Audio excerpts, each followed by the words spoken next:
Hello, today is the 7th of April, 2012. Welcome to today's technical analysis. We'll take a look at the gold chart on multiple time frames, the daily, the weekly, the monthly chart, the way these candlesticks work. If it's a red candle, the close is on the lower end at this bottom part of the candle. And on green candles, it closes at the upper end. This is basic new information, but I just want to go over it. Every now and again, when you see these lines, that means during the specific period it was down at this level, but then it obviously rallied within that same session back up to this point in here. The Fibonacci analysis that I use is an exponential Fibonacci, which means I take the highest level, I divide it by the lowest level, and then I take that number and I put it to the square root, or to the power of either 61.8% or 38.2%. Take that number again, multiply the low, and that's where these levels come into play. And so let's get started. If you haven't seen or are unclear about Fibonacci retracement, maybe you're new to the channel, and all I can say is that the best suggestion I can give is to, this stuff will become known within time. You'll get more familiar with it. Or you can do a search for Fibonacci retracement series. Maybe you put my name, my username in Endless Mountain after that, and that will give you a good series on how it works. So therefore, support was found here with a lower high, but obviously we came down here, increased the chances it took it out. Therefore, we were looking for the market to go down to 1620. Didn't do it quite here. Again, didn't do it here, but did find resistance at an area that was once support. And now, as of last week, on Wednesday, it has managed to find a little bounce thus far, only up about 11 from the bottom, but still bouncing within it. Therefore, if there is any movements that bring us down back to 1620, that increases the chances that it takes it out. It's also a major level for if it does not hold above this or breaks below and stays below this level, then this makes a move from point A to point B that of a failed move, and you can expect some further downside, and then adjust your time frames to see additional target levels. And when you look at these high and these lows, you want to, like I say, expand the time frame out, which we're going to do now. We'll take a look at the weekly chart for gold. And I have a low in this chart at 692, which is well below the lowest point in here. And I don't know what Fibonacci level to use. After all, when you see the monthly chart, you'll know exactly where I'm coming from. But as far as this is telling us, we got it's holding well above it. So now, instead of using a 61.8% retracement, when things are going really good, you want to go even higher than that, or it doesn't need to retrace quite as much. Therefore, we'll take the high 1921. We'll divide that by the lowest point of 692. Okay, so that means it went up 2 3/4 from its last low point, and this was the bottom of 2008. So now we'll put this to the power of, so I can push x to the power of y, and y is going to be defined as 0.764. Why do I use 76.4%? Well, if you take 61.8% and multiply 61.8%, and multiply that again by 61.8%, and subtract that number by 1, you'll get 76.4%.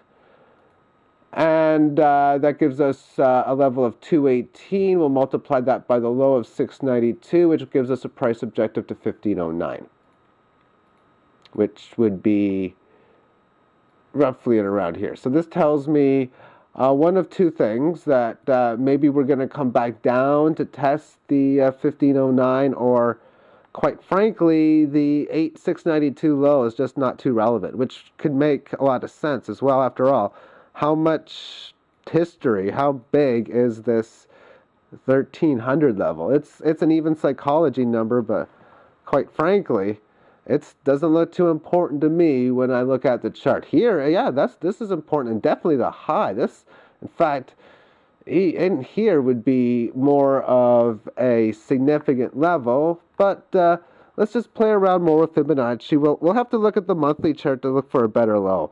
But what we can see on this chart is this high and this low. So that's what we're going to use for now. And that's what we'll switch the Fibonacci towards. And there we go. We have this, this high and this low set up. Two resistance tests in here. So as of now, selling from point A to point B hasn't failed yet. Because in order for it to do so, it needs to go above, hold above, and stay above that level. Now, it did go above it in here, but it didn't hold or stay above it within those two sessions. For this move in here to be that of a failed move, or excuse me, for the market to stay bearish, of course, it needs to hold and stay below here, which is pretty much what's coming into play. Which, when we go back to that most recent Fibonacci retracement level, if it does manage to bottom and start to make some significant gains, and this 18-period average is it's going to be tested again. It's been getting pretty choppy within it. As you go below it, you go above it, now we're going below it. So it's going neutral, choppy sort of action, which is not uncommon for consolidations to take that place. But if it, of course, does break below this low, then it does look as if we're going to make yet another test of this previous level at around the 1524 level. Okay, so now let's take a look at this on the monthly time frame. So the last low, like I was telling you about, was right in here. And again, what other low am I going to take?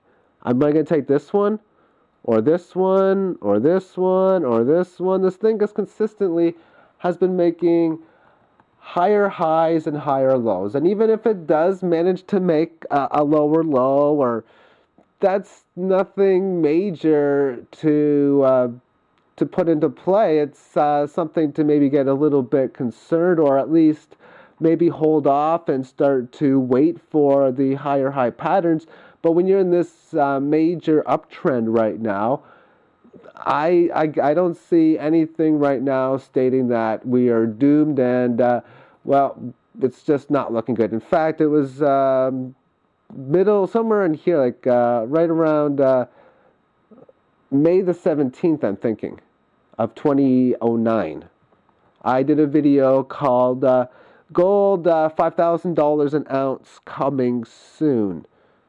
I've had a few people tell me that it was a fail, that because, well, I guess soon hasn't occurred yet. And in reality, soon was 3 to 5-ish or years or so, which means that we're getting close, of course, to the end of that 2012 time frame, which pretty much went without saying. I've actually been surprised that most people are aware that December 21st, 2012 is significant for this type of event one way or another. But with that being stated, we are now at 1900 as a high, at 1600. If we're going to 5000, and I'm saying this at 900, what's most likely for sure is that it's going to hit 1200 before it hits 5000 or any other larger number. And it's going to hit this before 5000. It's going to hit this before 5000. It's going to hit 2500 before 5000, 3000 before, and so on and so on. So probably what I'll do is on the anniversary of that video, I'll put a part 2 for gold, $5,000 an ounce coming soon, part 2, and work within that. The Fibonacci retracement I have on the monthly chart has a low of 252. That's the significant low from 2002, and that's the bottom from about 12 years ago. Now, by looking at the Fibonacci retracement, what seems a little off for me, that if it's ready to correct, it doesn't look as if it's ready to correct. And I say that because it would make more sense to me if this line was somewhere in around here, and this line, of course, just making it to the top part before it would have its correction. I say this because the two significant Fibonacci points, oftentimes, but not all the time, work within the previous resistance or those significant levels that match very, very well. Now, this works okay, but not very, very well, just okay. difference between the two. And if we again use the Fibonacci that I was talking about before, I did the power of 76.4%. Well, here's what we'll do. We'll multiply 61.8% by itself, and by itself. That's 14.6%. So the opposite of this is 85.4%. So we'll take the high of 1921 and we'll divide it by 252 to the power of 85.54%, multiply the low again for a price objective to 1428.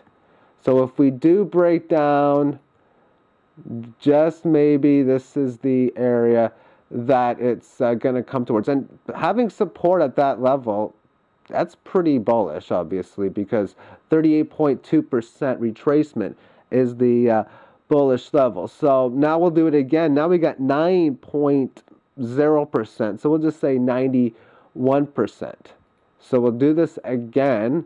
Take 1921, divide this by the 252 low, and put this to the power of 91%.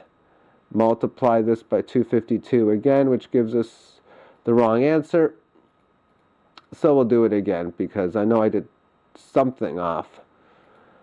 Okay, so we'll do this to the power of 91%. Multiply the low, 1600. So now somewhere in or around here. Well, that's going on. So that's been significantly holding, which means breaking down below here, I would be looking for 1400 as the potential support area. If we have a breakout above this level, again, I'm probably going to go with what I said just a few moments ago, that the Fibonacci retracement for this to go up to here and for this to go up to here a little bit is what I'd be expecting. And I guess when this Fib 2 comes to around 1,000, that's when I'd be looking for the market to go through even a somewhat serious correction, which even in this case, that would be such the case as well.